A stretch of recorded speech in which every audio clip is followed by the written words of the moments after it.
guys and girls, and welcome to another episode of Kook Shed. Today we are going to do a review of the Firewire EVO.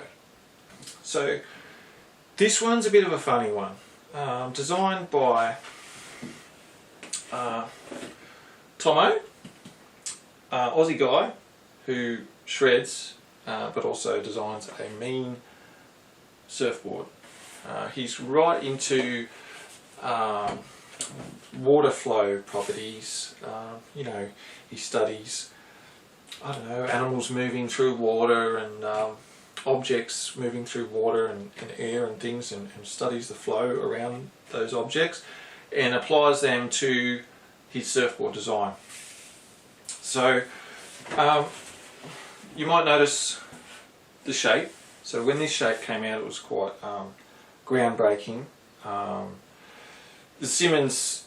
The old Simmons boards had a similar sort of nose, but to apply it in the way Tomo has, had a lot of people talking at the very least. So I, as a bodyboarder who sort of went to surfing, who added surfing to the list of things I like to do, I didn't mind the rounded nose at all. I was used to a bodyboard, so yeah, it didn't faze me at all. I understood what he was trying to do, and it actually helps with your paddling. I've found this thing paddles like a machine, and I believe it's helped by the shape of the nose. Somehow it allows water to get in there underneath. Has minimal resistance. There's not that much rocker there actually, but it's enough to keep your nose out of trouble, so it does its job. But the underside is where it's all sort of happening. So he's right into his water flow. So he's basically, look, I'm not going to go into the full technical stuff.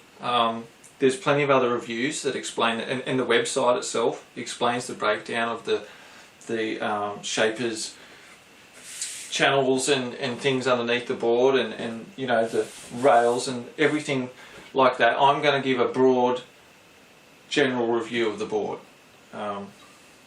So basically he's designed a board which gets the water, you've heard it in a lot of my reviews, and throws it out, and that's where you're going to get a lot of speed. By getting water flowing at a certain speed and compressing that water flow so that it is forced out the tail of the board in a certain way, is going to make that board faster, or it may make it turn or handle differently. So he's right into it. I don't know if this will pick it up, if the camera will pick it up. It might go out of focus, but just leave it there for a tick. You might be able to see it there. Very very pronounced bottom contours, and I believe they help the board's speed to no end. So it's quite a different board, obviously, and some people are going to love it and some people aren't going to take to it. I don't ride it all the time, but there's times I'll just pull it out and take it for a spin because I think it's conditions that I might like, and each time I just find myself shaking my head going, wow, this board is just it's its own little thing, and I love it for what it does. It's got very parallel outline, and that may take some getting used to for some people. Also the tail being sort of almost as round as the nose. Some people are going to prefer like a pintail sort of approach, or even a swallowtail.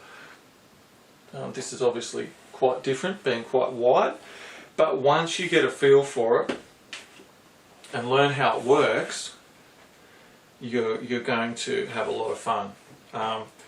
This board, everyone throws around the quiver killer, or the one board quiver sort of thing with boards a lot. but this board gets pretty close. It can handle like a lot of different conditions. It can grovel if it has to because of that, because of this funky shape and that the nose allowing water to flow under it quite easily. It can grovel if it has to, and it, the way this water works underneath, it's almost like it's lifting you up off the water a little, like a catamaran, I guess is the best way to describe it. Which, as I said, may take some getting used to, but those design elements actually help it perform really well in a variety of ways, in a variety of conditions, I should say. I think, you know, somewhere like Indonesia, where it can really really get going, it would be amazing, because it seems to just want to go. It just seems to want to take off with your turn. As soon as you do a turn, it responds, and it's off, and the water's flowing underneath, and yeah, you're going to have trouble staying back with the wave, if you know what I mean. So, but it turns great, so you're going to have no problem getting back to the source all the time. But yeah, I think on a fast, hollow wave like Indonesia or something, would really go nuts. But I've surfed it in tiny stuff too to see how it'll go, and it loves that too. So it is a really versatile board. This one's made with TimberTech construction, so Polonia wood outside, foam core inside. Then there's little sort of bracing pieces of wood up the outside as well, on the outside underneath the timber. So it feels really good. It cuts through the chop if there's a bit of chop on the top of the surface. I really like the feel. I like the spring of these board, the Firewire TimberTech. Tough too, really tough, resilient against dings. Just really well made board. And if you're spending a lot of money on boards, well, you're going to want your bang for your buck. And with this board, I definitely got my bang for my buck, because it's a favourite. I don't think I'll ever get rid of it. I love how it's different. I love how it does what it does really well. And like I said, every time I pull it out, I get a wave on it that it just amazes me, and I remember why I fell in love with this board. You know, and I fall in love with it all over again. So definitely, if you get a chance, I know it's an older board now, you can get them in the TimberTech, or you can get them in some of the other Firewire constructions as well. I think the LFT, or I don't know if they're available in helium, don't quote me on that. But yeah, so there's a couple of different materials that you can try them in. My favourite is obviously the TimberTech, but hey, that's just me. So it's an older board. You're going to see them pop up second hand, used.